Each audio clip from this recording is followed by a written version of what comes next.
Évangile de Jésus-Christ selon saint Luc, chapitre 11, versets 14 à 23. En ce temps-là, Jésus expulsait un démon qui rendait un homme muet. Lorsque le démon fut sorti, le muet se mit à parler, et les foules furent dans l'admiration.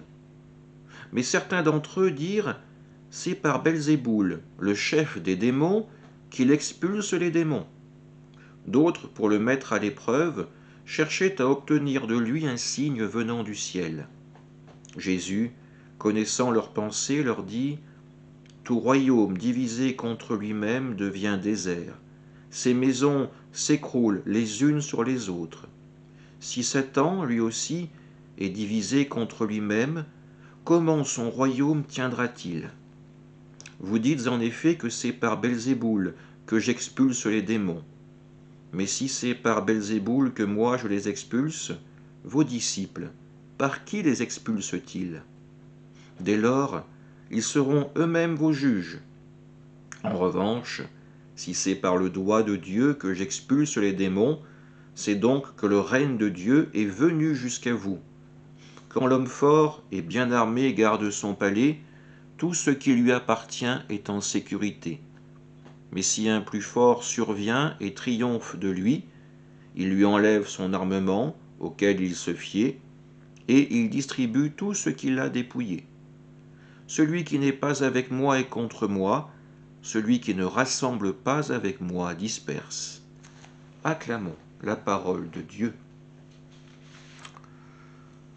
Jésus serait-il un envoyé de Satan ?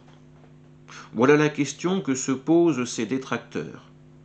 Oui, le pouvoir de Jésus est trop grand pour un homme.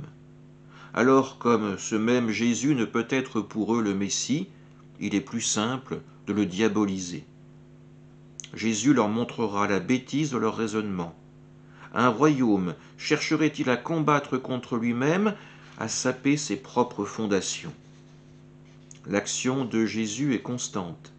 Les signes qu'il pose sont toujours ceux d'une lutte contre l'emprise du mal dans le cœur de l'homme et la preuve de son effort pour rétablir cette confiance filiale entre l'homme et Dieu. Ce que Jésus recherche, c'est rétablir la liberté de l'homme qui, sous l'emprise du péché, et lui permettre ainsi de voir à nouveau l'amour que Dieu a pour tous ses enfants.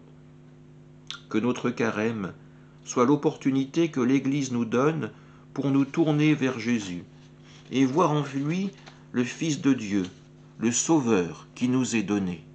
Amen.